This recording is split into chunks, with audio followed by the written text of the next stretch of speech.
بسم اللہ الرحمن الرحیم الحمد للہ رب العالمین والصلاة والسلام علی سید الانبیاء والمرسلین محمد وآلہ وصحبہ اجمعین اما بعد. قابل قدر علماء کرام، معزز دانشوران اعظام اور قابل قدر شرکاء مجلس،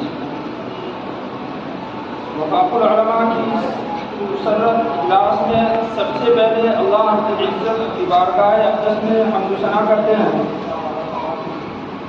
اور شکر ادا کرتے ہیں کہ اس نے ہم سب کو اپنے سچے دین کا تابع بنایا اور اپنی نگاہ انتخاب ڈال کر ہمیں خاتم النبیین محمد عربی صلی اللہ علیہ وسلم کی امت میں شامل فرمایا.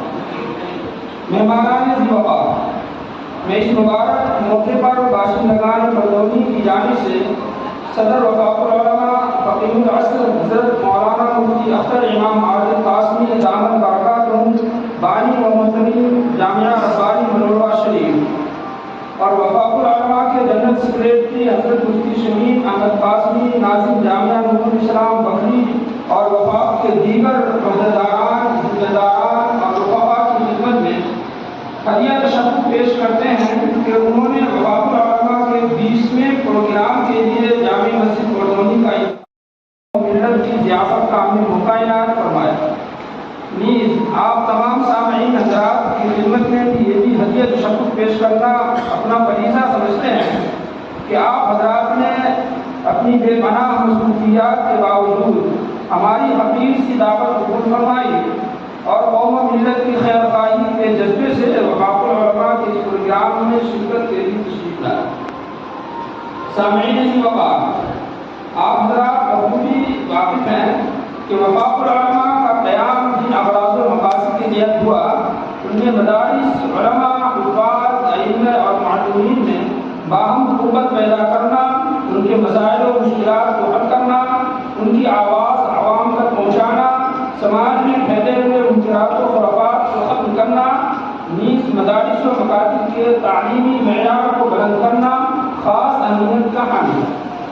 الحمدللہ اب تک اس کے 19 کامیاب پروگرام مختلف مقامات حسن پور، بکری، بکھٹا، جوڑیا، بردونی، منورہ شریف، 72، جانا، ایکمبا، پبڑا، بیگوسرائے، چکھنی، بڑاہی، جان، سینسی، رات بسیا وغیرہ میں ہو چکے ہیں. جن لوگوں کے درمیان اپنے شہرت و مقبولیت حاصل ہوئی اور مختلف علاقوں کے لوگ اپنے اجتماعی مسائل اور مشکلات کو حل کرنے کے لیے اس سے رجوع ہونے لگے.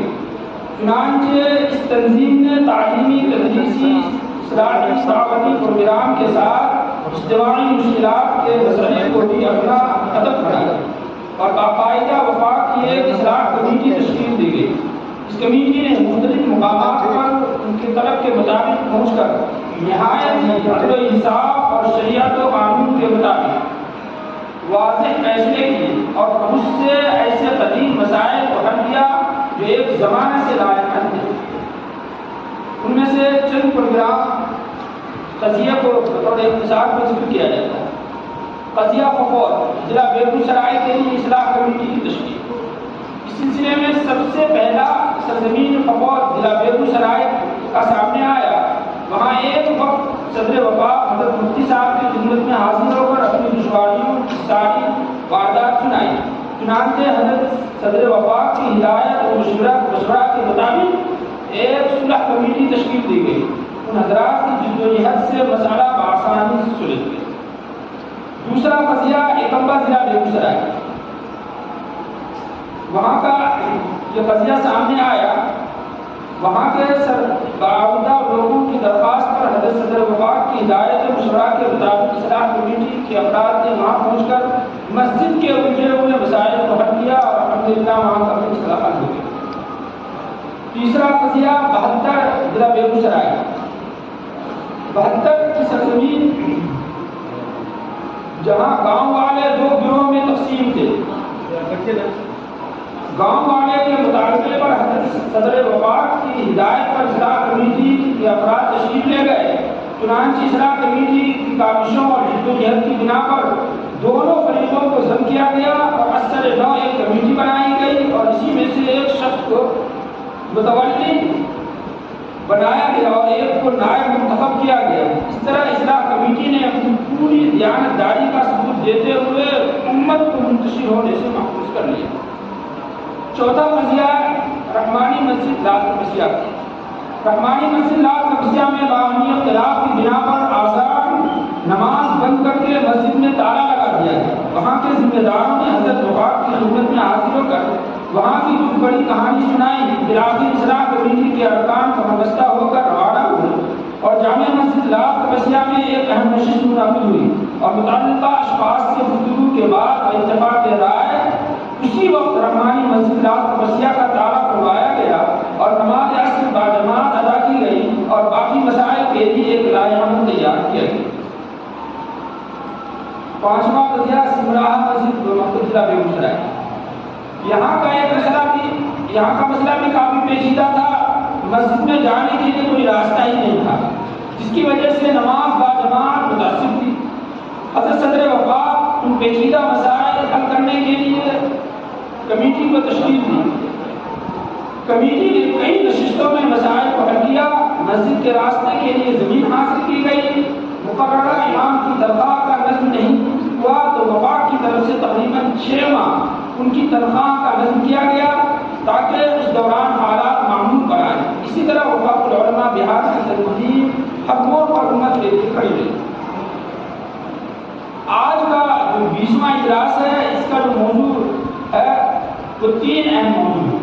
ایک مذہبی اور تمدنی معاملات میں غیروں کی نقالی۔ اسلامی تمدن جس کی بنیاد سادگی، زہد و قناعت، خدا پرستی اور اتباع سنت پر، لیکن آج ہم نے ان سے منہ موڑ لیا، جس کی وجہ سے ہم پر ہزاروں مسائل پیدا ہوئے۔ آج اسلامی تہذیب قرآن سے زیادہ اپنوں ہی کے لیے ناقابل اتفاق بن گیا۔ آج غیروں کی نقالی صرف عمل تک ہی محدود نہیں رہا، بلکہ بدعملی کی مشق نے دل و دماغ کو بھی معروف کر دیا ہے۔ وہ چیزیں جو کل تک مکروہ سمجھ کر کی جاتی تھی، آج مباح سمجھ کر عمل میں لائی جا رہی ہے۔ اگر یہ غیروں کی نقالی کا طریقہ جاری رہا اور ہم اس کی بہتری کی کوشش نہ کریں تو وہ دن دور نہیں کہ اسلامی تہذیب و تمدن ہمارے دل و دماغ سے اوجھل ہو جائے اور پھر اسلامی معاشرہ کا نہ علمی خانہ باقی رہے اور نہ کوئی عملی نشان۔ غیروں کی نقالی سے اس لیے بھی پرہیز ضروری ہے کہ خیر و شر، نفع و نقصان 2 متضاد اور الگ الگ چیزیں ہیں جو کبھی جمع نہیں ہو سکتی، بلکہ ایک کا وجود دوسرے کے عدم کا مقتضی ہے۔ اگر انسان کی بھوکی طبیعت کو مضر اور بدترین غذاؤں کی طرف بڑھنے دیا جائے اور وہ کھاتے ہیں تو کوئی شبہ نہیں کہ وہ نافع اور پاکیزہ غذاؤں سے محروم ہو جائے گی۔ اگر کوئی قوم اپنی علت پسندی سے بدعات و رسومات اور غیروں کی نقالی کی کثیر غذا استعمال کرنے لگے تو وہ ضرور سنن انبیاء کی صاف ستھری اور پاکیزہ غذاؤں سے نہ صرف محروم بلکہ متنفر ہو جائے، کیونکہ سکم شیری کے بعد ہر غذا اگرچہ کتنی ہی لطیف اور مزیدار ہو مرغوب نہیں رہتی۔ اس لیے رسول اللہ صلی اللہ علیہ وسلم نے فرمایا مبتدا قوم بدعۃ الا نزع اللہ عنہم من السنہ، کہ کسی قوم نے کوئی بدعت ایجاد نہیں کی کہ خدا نے ایک ویسی سنت سے اسے محروم نہ کیا۔ چنانچہ یہ حقیقت بار بار سامنے آتی ہے کہ جو شخص طبعی طور پر زنا، فواحش و منکرات کی طرف مائل ہوتا ہے وہ نکاح اور حلال بیویوں سے متنفر رہتا ہے، کیونکہ اس کے مادی جذبات کا استعمال ایک ناپاک راستے میں متعین ہو چکا ہے، اس لیے وہ دوسرے راستے بیزار ہے۔ جو لوگ من گھڑت افسانوں اور بادشاہوں سلاطین کے قصوں میں کے ستارہ ہوتے ہیں، دیکھا گیا ہے کہ وہ انبیاء کرام کی سیرتیں اور علماء صلاح کے آثار سے وہی دلچسپی رکھتے ہوں، ایسا نہیں ہے۔ جو لوگ مزارات اور مقابر اور آثار اولیاء کی حاضری کو فریضہ تعبدی سمجھتے ہیں تو عموماً بیت اللہ کی حاضری اور حج جیسی عبادت کو وہ زیادہ اہمیت نہیں دیتے۔ عموماً یہ بھی دیکھا گیا ہے کہ جو لوگ عملی زندگی کے لیے اہل اللہ شخصی حالات ہی کو سب سے بڑی عزت اور برہان کا درجہ رکھتے ہیں، ان کے یہاں حدیث نبوی کا عملی ذخیرہ کے استدلال کے لیے نہ صرف ناکافی بلکہ لازمی توجہ بھی نہیں ہوتا۔ اسی طریقے سے آج کا ایک دوسرا اہم موضوع گاؤں گاؤں میں باہمی اختلافات اور گروہ بندی۔ آج ہمارے معاشرے میں یہ بھی وبا بہت زیادہ ہے۔ ہم جانتے ہیں کہ اسلامی دعوت اتحاد دنیا کے مسلمانوں بلکہ تمام انسانوں کو ایک قوم، ایک خاندان، ایک برادری قرار دینے کا معاملہ ہے۔ وہ کوئی ایسی چیز نہیں جو کسی مسلمان کا مخفی ہو۔ قرآن کریم نے واضح الفاظ سے کہا ہے یا ایھا الناس اتقوا ربکم الذی خلقکم من نفس واحدہ، اور دوسری جگہ فرمایا کہ انما المؤمنون اخوہ، کہ مسلمان آپس میں بھائی بھائی۔ حضرت مولانا شیخ الہند قدس سرہ جب 4 سال مالٹا کی جیل میں رہے اور وہاں سے رہائی کے بعد جب تشریف لائے تو ایک رات عشاء کے بعد دارالعلوم تشریف لائے اور علماء کی جماعت کے سامنے عرض کیا کہ میں نے جیل میں 4 سالہ مدت میں نے 2 باتوں کو سیکھا ہے۔ ایک تو فرمایا کہ مسلمانوں کا قرآن سے دور ہونا، اس کی وجہ سے مسلمانوں کے اندر انتشار الاختلاف اور بے راہ روی ہے۔ دوسرے، مسلمانوں کا آپس میں خانہ جنگی اور اختلاف اور گروہ بندی، یہ 2 چیزیں انسان کو اور مسلمانوں کو بڑی بہت ساری مصیبتوں میں گرفتار کر دی۔ تیسرا موضوع مسلم لڑکیوں کے امتداد اور فرار کے واقعات، یہ بھی ہمارے علاقے میں بہت زیادہ ہو رہا ہے، جبکہ مسلمانوں کے لیے یہ کہا گیا کہ یا ایھا الذین آمنوا لا تتخذوا الکافرین اولیاء من دون المؤمنین، کہ تم ایمان والوں کو چھوڑ کر کسی کو اپنا دوست نہ بناؤ۔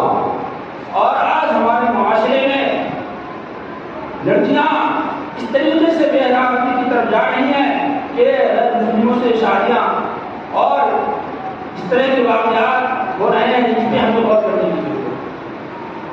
اخیر میں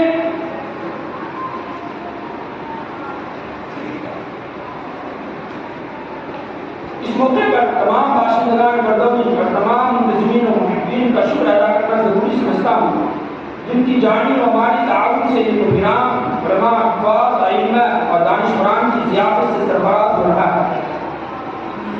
اللہ تعاون کرنے والے حضرات کو اجر عظیم عطا فرمائے، آمین۔ بہت دیر تک آپ حضرات کو سما فراشی پر مجبور کرنے پر معذرت خواہ ہوں، اور وفاق العلماء کے ذمہ داران، رفقاء اور مندوبین کرام کی خدمت میں ایک بار پھر جذبات تشکر پیش کرتا ہوں۔ سامعین ذی وقار، ہمیں اس کا شدت سے احساس ہے کہ ہم آپ کی شاعرانہ شان استقبال اور ضیافت کا فرض ادا نہ کر سکے۔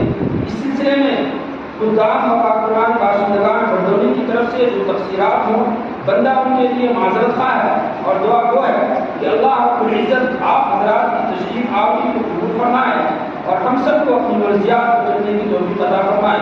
صلی اللہ علیہ وسلم والحمد للہ۔